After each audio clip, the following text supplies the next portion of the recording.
Hello friends, welcome to ధృతి GS academy. So ఈ channel మనం మర్చిపోయినాము. ఈ ఛానల్లో ఇక మీదట క్లాసెస్ కంటిన్యూ అవుతాయి. ఈ కరెంటు ఇష్యూస్ కానీ లేదా 6 months కరెంట్ అఫైర్స్ కానీ subject wise current affairs revision కోసం అని చెప్పేసి మనము హనీ జిఎస్ క్లాసెస్ కాకుండా ధృతి జిఎస్ అకాడమీలో చేస్తాము. సో మనకి 6 months కరెంట్ అఫైర్స్ స్టార్ట్ చేయబోతున్నాం కాబట్టి ఈ ఛానల్ ఉంది అని చెప్పేసి గుర్తు చేయడానికి ఒక 1 or 2 క్లాసెస్ చేద్దాం. అందులో ఒకటి ఈ విప్ అని చెప్పేసి మనకి మరొకసారి వార్తల్లో వచ్చింది. ఇటీవల పరీక్ష ట్రెండ్ మారింది. సో ఈ రాజ్యాంగ వ్యవస్థ లోపల కొన్ని ఎప్పటికీ మనకి కవర్ కాని అంశాలు కొన్ని ఉంటాయి. సో మన లక్ష్మీకాంత్ పుస్తకం కూడా విప్ పదవి గురించి కొన్ని పూర్తిగా ఇవ్వలేకపోయింది. సో అటువంటి వాటిని మన కరెంట్ అఫైర్స్ ద్వారా కొన్ని కవర్ చేస్తున్నాం. అందులో ఒక వెరీ ఫేమస్ టాపిక్ విప్ అని చెప్పిస్తుంది. ఇంకొకటి నేషనల్ ఎమర్జెన్సీ మన క్లాస్ చేస్తాము. జిఎస్టీ కౌన్సిల్ గురించి క్లాస్ చేస్తాము.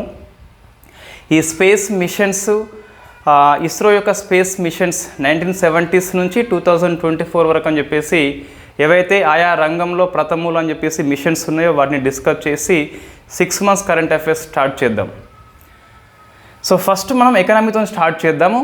ఆ లోపు మనకి సర్వే కనుక వచ్చినట్లయితే సో సర్వేని కలుపుకుంటే ఎక్కువ జిఎస్ టాపిక్స్ కవర్ అవుతాయని చెప్పేసి కొంచెం మనం ఆపేస్తున్నాము. సో ఇన్ఫ్యాక్ట్ గ్రూప్ 2 ఎగ్జామ్ మనకి యాజ్ పర్ షెడ్యూల్ ప్రకారం ఉన్నట్లయితే కంపల్సరీ ఫస్ట్ ఎకనామీ చేద్దాం. ఒకవేళ అటు ఇటు అయితే ఇట పాలిటీ, స్పేస్, డిఫెన్స్ ఇవన్నీ పూర్తి చేసుకునే సమయం లోపుగా సర్వే వస్తుంది మనకు. సో సర్వే వచ్చినాక 6 months కరెంట్ అఫైర్స్ చేస్తే ఎక్కువ అంశాలు కవర్ అవుతాయి. ఆల్మోస్ట్ ఇండియా ఎకనామీ ఏదైతే ఉందో అదంతా కవర్ అవుతుంది సర్వే పుస్తకం లోపల. రైట్. సో ఫస్ట్ చూస్తే మనకి ఈరోజు ఏంటి వార్తల్లో ఉంది అంటే కాంగ్రెస్ పార్టీ యొక్క చీఫ్ విప్గా కె సురేష్ని నియామకం చేయమని చెప్పేసి స్పీకర్కి అభ్యర్థన చేయడం జరిగింది. సో మనం ఇంతకుముందు డిస్కస్ చేసినాం. ఈ సభ అధ్యక్షులు స్పీకర్ అని చెప్పేసి ఉంటాడు. లోక్సభకి చూస్తే సభా నాయకుడు అని చెప్పేసి ప్రధానమంత్రి ప్రజెంట్ మనకి. నెక్స్ట్ ప్రతిపక్ష నేత అని చెప్పేసి ఉంటాడు. ఇవన్నీ ఆయా సభలో పదవులు ఇవన్నీ. సో సభ అధ్యక్షులు స్పీకర్ ఉంటారు, సభా నాయకుడు ప్రైమ్ మినిస్టర్ ఆఫ్ ఇండియా ఉంటాడు, నెక్స్ట్ ప్రతిపక్ష నేత అని చెప్పేసి మనం 3 డిస్కస్ చేసినాం ఆల్రెడీ. సో ఇప్పుడు ఆ సభ లోపల మరొక గొప్ప పదవి ఉంటుంది. దాన్ని చీఫ్ విప్ అని చెప్పేసి పిలుస్తాం. కాంగ్రెస్ పార్టీ చీఫ్ విప్గా కె సురేష్ని నియామకం చేయడం జరిగింది. సభాధ్యక్షులు ఆమోదించాల్సి ఉంటుంది, తప్పనిసరిగా ఆమోదిస్తారు కూడా, వాళ్ళకి ఎటువంటి అభ్యంతరం అయితే ఉండదు. సో మనకి ఈ గ్రూప్ 2 లాంటి పరీక్షల్లో మల్టిపుల్ చాయిస్ క్వశ్చన్స్ వస్తుంది. ఈ విప్ మీద 4-5 స్టేట్మెంట్స్ ఇస్తున్నాడు. అందులో 1, 2, 3, 4 అని చెప్పేసి 1, 3, 4 అని చెప్పేసి ఆప్షన్స్ ఇస్తున్నాడు. కాబట్టి డెప్త్గా చదువుకోవాలి కంపల్సరీ. లక్ష్మీకాంత్ పుస్తకంలో విప్ గురించి సమాచారం పూర్తిగా లేదు, కొన్ని గ్యాప్స్ ఉన్నాయి. సో వాటిని మనం ఫుల్ఫిల్ చేసుకుందాం. సో ఫస్ట్ చూస్తే ఈ చీఫ్ విప్ అనే పదవి అన్ని పార్టీలు నియామకం చేస్తాయి.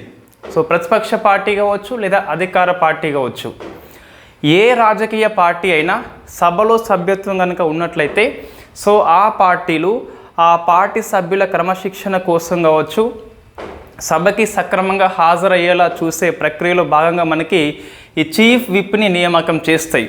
ఏంటి ఇక్కడ ఆల్ పార్టీస్ అని చెప్పేసి గుర్తుపెట్టుకోవాలి. అధికార పార్టీ కావచ్చు, ప్రతిపక్ష పార్టీ కావచ్చు, మరొక పార్టీ కావచ్చు, మనకి మొత్తం మీద సభా సభ్యత్వం ఉన్న ప్రతి పార్టీ కూడా విప్ని నియామకం చేయవచ్చు. సో అందులో మనకి చీఫ్ విప్ అని చెప్పేసి ఉంటాడు.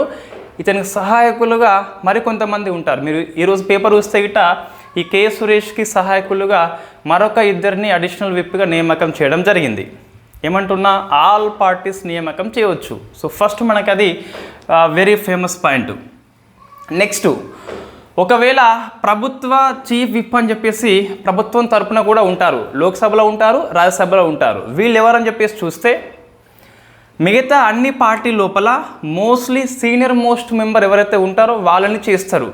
రాజ్యాంగంలో మనకి ఏమీ లేదు వాళ్ళని చేయమని చెప్పేసి, బట్ ఒక సాంప్రదాయం ప్రకారం చూస్తే సీనియర్ మోస్ట్ మెంబర్. ఇప్పుడు కె సురేష్ 8 సార్లు లోక్సభకి ఎన్నికయ్యాడు కాబట్టి కె సురేష్ని కాంగ్రెస్ పార్టీ చేసుకుంది. అట్లా మిగతా పార్టీలు కూడా సీనియర్ మోస్ట్ మెంబర్నే చేస్తాయి. ఆల్మోస్ట్ అదే మనకి ఫాలో అవుతున్నాం. అయితే ప్రభుత్వం పరంగా చూస్తే మనకి ప్రభుత్వ చీఫ్ విప్ అని చెప్పేసి లోక్సభలో ఉంటారు, రాజ్యసభలో ఉంటారు.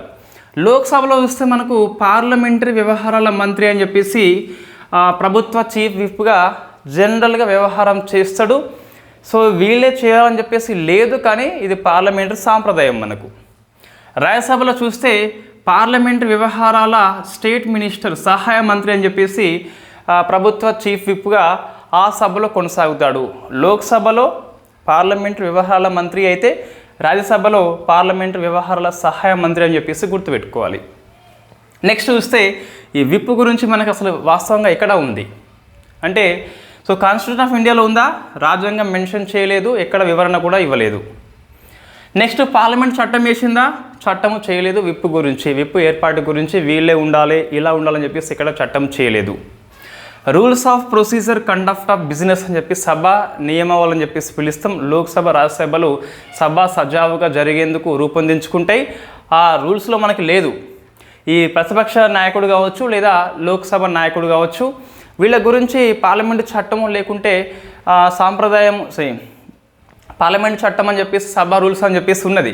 బట్ ఇక్కడ చూస్తే మనకు సభ రూల్స్లో లేదు, పార్లమెంట్ చట్టం కూడా చేయలేదు. అది మనం ఇక్కడ గుర్తుపెట్టుకోవాలి compulsory. So it is only parliamentary convention, parliamentary సాంప్రదాయం ప్రకారం మనం దీన్ని కొనసాగిస్తున్నాము. దరిదాపుగా కంపల్సరీ ఫాలో అవుతున్నాము. ప్రతి లోక్సభ ఎన్నికల అనంతరం కూడా ఆయా పార్టీలు చీఫ్ విప్ నియామకం చేస్తాయి.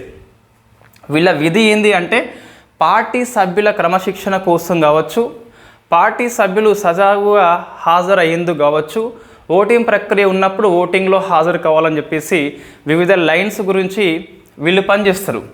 అందులో 1 లైన్ విప్ జారీ చేస్తే ఓటింగ్ గురించి వాళ్ళకి తెలియజేస్తాం మనము. దీన్ని పాటించవచ్చు, పాటించకపోనవచ్చు. ఫర్ ఎగ్జాంపుల్ మనకి ఒక బిల్లు విషయంలో మనకి రేపు చర్చకున్నట్లయితే మనం ఓటింగ్ గురించి వాళ్ళకి తెలియజేస్తాం అంతే. నెక్స్ట్ ఈ 2 లైన్ అని చెప్పేసి ఉంది. సో 2 లైన్ విప్ అంటే ఏంటి అంటే, సభకి హాజరు కమ్మని పిలుపునిస్తాం మనం, సభకి వాళ్ళు హాజరు కావాలి. 3 లైన్ విప్ అంటే ఇది చాలా కఠినమైన విప్పు. సభకు ఖచ్చితంగా హాజరు కావాలి, పార్టీ యొక్క లైన్ ప్రకారము, పార్టీ యొక్క ఆదేశాల ప్రకారం మాత్రమే ఓటింగ్ చేయాలి. సో అగెనిస్ట్గా చేయమంటే అగెనిస్ట్గా చేయాలి, ఫేవర్గా చేయమంటే ఫేవర్గా చేయాలి కంపల్సరీ. 3 లైన్ విప్ కనుక జారీ చేస్తే ఓటింగ్ గురించి చెప్పినట్టుగా భావించాలి, సభకు హాజరు కమ్మని చెప్పేసి భావించాలి, పార్టీ యొక్క ఆదేశం మేరకు మాత్రమే ఎటు చేయమంటే అటు ఓటు చేయాలని చెప్పేసి 3 లైన్ గురించి చెప్తుంది. 3 లైన్ విప్ జారీ చేసిన తర్వాత పార్టీ చీఫ్ విప్ ఆ పార్టీ సభ్యుడు ఉల్లంఘన చేస్తే సో సభ అధ్యక్షుడికి, స్పీకర్కి లేదా రాజ్యసభ చైర్మన్కి యాంటీ డిఫెక్షన్ లా కింద ఫిర్యాదు చేయవచ్చు. సభ అనర్హత కూడా అయ్యే అవకాశం మనకు కనిపిస్తుంది. ఎప్పుడు 3 లైన్ విప్ కనుక ఉల్లంఘన చేస్తే ఆ పార్టీ చీఫ్ విప్ సభ అధ్యక్షుడికి పార్టీ ఫిర్యాదు చట్టం కింద ఫిర్యాదు చేయవచ్చు. ఆ సభ అధ్యక్షుడు సాటిస్ఫై అయితే గిట్ట డిస్క్వాలిఫై చేయవచ్చు అని చెప్పేసి గుర్తుపెట్టుకోవాలి. సో ఇది మనకు బేసిక్ క్వశ్చన్స్, ఇవన్నీ కూడా బేసిక్స్. సో విప్ కేసులు అని చెప్పేసి మనకి మొత్తం 3 కేసులు ఉన్నాయండి. ఆ 3 కేసుల్లో ఉన్న విషయం మనకి ఈ మల్టిపుల్ చాయిస్ క్వశ్చన్ లోపల తరచుగా అడుగుతున్నారు. సో ఫస్ట్ ఈ కేసు పేరు గుర్తుపెట్టుకోవడం కంటే ఆ కేసులో ఉన్న సారాంశం మీద ఫోకస్ చేయండి. సో కిహాటో హోలోహాన్ వర్సెస్ జహీల్హు అని చెప్పేసి 1992 కేసు. దీని ప్రకారము రాజకీయ పార్టీలకి, అధికార పార్టీ కావచ్చు, ప్రతిపక్ష పార్టీ కావచ్చు, విప్ జారీ చేసే హక్కు కలిగి ఉన్నారు వాళ్ళు. సుప్రీంకోర్టు సమర్థించింది విప్ని కూడా. పార్లమెంట్ సాంప్రదాయం కావచ్చు కానీ సమర్థించింది. ఎందుకోసం అంటే క్రమశిక్షణ అవసరం కాబట్టి.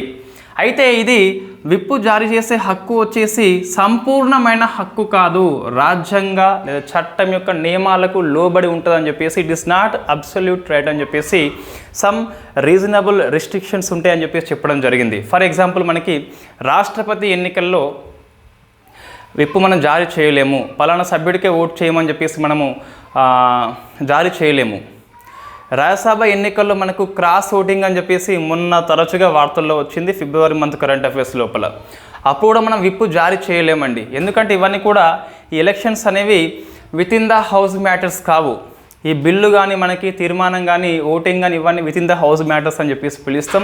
ఈ ఎలక్షన్స్ దాని కిందకి రావు. కాబట్టి సో మన కులదీప్ నయ్యర్ కేసు అని చెప్పేసి వెరీ ఫేమస్ కేసు అది. దాని కేసు ప్రకారం చూస్తే ఈ రాజ్యసభ ఎన్నికలు కావచ్చు లేదా రాష్ట్రపతి ఎన్నికలు కావచ్చు with in the house matters కావు, అవుట్ సైడ్ హౌస్ మ్యాటర్స్. కాబట్టి వీటికి మనము విప్ జారీ చేయలేమని చెప్పేసి పార్టీ ఫిరాయింపు చట్టం వర్తించదు అని చెప్పి సుప్రీంకోర్టు స్పష్టంగా చెప్పింది. క్రాస్ ఓటింగ్ చేసినప్పుడు అది ఓపెన్ ఓటింగ్ అయినప్పటికీ కూడా క్రాస్ ఓటింగ్కి పాల్పడినప్పుడు మనమైతే పార్టీ ఫిరాయింపు చట్టం కింద డిస్క్వాలిఫై చేయలేము. మళ్ళీ గుర్తుపెట్టుకొని సుప్రీంకోర్టు కేసు మనకి రిఫరెన్స్ కనిపిస్తుంది. నెక్స్ట్ సెకండ్ది, ఇది ఇంతకుముందు క్వశ్చన్ వచ్చిందండి ప్రీవియస్ ఎగ్జామ్లో, కాబట్టి గుర్తుపెట్టుకోవాలి. రాజేంద్ర సింగ్ రాణా వర్సెస్ స్వామి ప్రసాద్ మౌర్య అని చెప్పేసి 2007 కేసు. ఇక్కడ ఏమన్నదంటే ప్రైవేట్ మెంబరు బిల్లు మీద విప్పు జారీ చేయరాదని చెప్పేసి సుప్రీంకోర్టే చెప్పింది. సో మనకి స్టేట్మెంట్ రూపంలో వస్తుందండి. మీరు కావాలంటే కేసు పేరు గూగుల్ చేయవచ్చు, మీకు కనిపిస్తుంది. సో ప్రైవేట్ మెంబర్ బిల్లు అంటే ఏంటి అంటే మంత్రి కాని సభ్యుడు ఒక బిల్లును ప్రవేశపెట్టదని ప్రైవేట్ మెంబర్ బిల్లు అని చెప్పేసి పిలుస్తాం. ప్రభుత్వ విధానాన్ని ప్రతిబింబించదు కాబట్టి సో దానికి మనం విప్పు జారీ చేయలేమని చెప్పేసి సుప్రీంకోర్టే చెప్పింది. ప్రైవేట్ మెంబర్ బిల్లు ఇష్యూ చేసినప్పుడు 3 లైన్ 2 లైన్ 1 లైన్ విప్స్ మనం జారీ చేయలేమని చెప్పేసి ప్రైవేట్ మెంబర్ బిల్లు మీద సభా సభ్యుడి యొక్క ఇష్టానుసారం ఓటింగ్ అయితే వాళ్ళు చేయవచ్చు. Next Jagadish Singh versus state of Haryana అని చెప్పేసి ఇది 2006 కేసు అండి. ఇదేమో 7 కేసు ఇది. So Jagadish Singh versus state of Haryana అని చెప్పేసి సుప్రీంకోర్టు ఏమన్నదంటే విప్పు జారీ చేసే అధికారం మీద జ్యుడిషియల్ రివ్యూకి లోబడి ఉంటుందని చెప్పేసి చెప్పింది. నీకు ఇష్టం వచ్చినట్టుగా నువ్వు పార్టీ చీఫ్ విప్ కావచ్చు, కానీ ఇష్టం వచ్చినట్టు చేయొద్దు, విచక్షణ అధికారం కాదని చెప్పేసి సో జ్యుడిషియల్ రివ్యూ చేస్తామని చెప్పేసి సుప్రీంకోర్టు చెప్పడం జరిగింది. రాజ్యసభ ఎన్నికలు ఉన్నాయి, క్రాస్ ఓటింగ్కి పాల్పడ్డాడు, నువ్వు విప్పు జారీ చేసినావు అని చెప్పేసి సభ అధ్యక్షుడికి ఫిర్యాదు చేయరాదు, అట్లా చేస్తే నేను జ్యుడిషియల్ రివ్యూ చేస్తామని చెప్పి సుప్రీంకోర్టే చెప్పింది. ఇది మనకు విప్ మీద సమగ్రంగా. సో ఇక్కడ ఏం గుర్తుపెట్టుకోవాలి అంటే ఇక్కడ మనం ఫోకస్ చేయాలి. విప్ వచ్చేసి అన్ని పార్టీలకు ఉంటారు, రాజ్యాంగంలో లేదు, పార్లమెంటు చట్టము చేయలేదు, సభా రూల్స్ కూడా పేర్కొనలేదు, కేవలం పార్లమెంటరీ సాంప్రదాయం అని చెప్పేసి పిలుస్తాం. 1 లైన్ 2 లైన్ 3 లైన్ విప్ అని చెప్పేసి ఉంటుంది. 3 లైన్ విప్ జారీ చేస్తే సభకి హాజరు కావాల్సిందే, సభ యొక్క ఈ పార్టీ యొక్క ఆదేశాల అనుసారం ఓటింగ్ చేయాల్సిందే. ఒకవేళ చేయకుంటే ఆ పార్టీ చీఫ్ విప్ కనుక సభ అధ్యక్షుడికి ఫిర్యాదు చేస్తే యాంటీ డిఫెక్షన్లను అప్లై చేయవచ్చు. నెక్స్ట్ ఈ విప్ కేసెస్ అని చెప్పేసి మొత్తం 3 ఉన్నాయి. రాజకీయ పార్టీలకు విప్ జారీ చేసే హక్కు ఉంది, కానీ సంపూర్ణ హక్కు కాదని చెప్పేసి చెప్పడం జరిగింది. అంతకుముందు చూస్తే విప్ జారీ చేసే అధికారము జ్యుడిషియల్ రివ్యూ కిందికి వస్తుందని చెప్పి సుప్రీంకోర్టు చెప్పింది. దాంతోపాటు ప్రైవేట్ మెంబర్ బిల్లు మీద విప్ జారీ చేయొద్దని చెప్పి సుప్రీంకోర్టు చెప్పింది. ఇది మనకు విప్ గురించి సమగ్రంగా. సో నెక్స్ట్ జాతీయ అత్యవసర పరిస్థితి అని చెప్పేసి మనకు 50 ఇయర్స్ అయిపోతుంది కాబట్టి సో అది డిస్కస్ చేద్దాం కంపల్సరీ. ఇటీవల మన గవర్నమెంట్ ఆఫ్ ఇండియా ఈ జూన్ 25ని సంవిధాన్ హత్య దివాస్గా ప్రకటించింది కాబట్టి ఈ గ్రూప్ 2 పాలిటీ కావచ్చు లేదా పేపర్ 1లో నేషనల్ ఎమర్జెన్సీ మీద ఒక క్వశ్చన్ మనం ఎక్స్పెక్ట్ చేయవచ్చు. So thank you very much.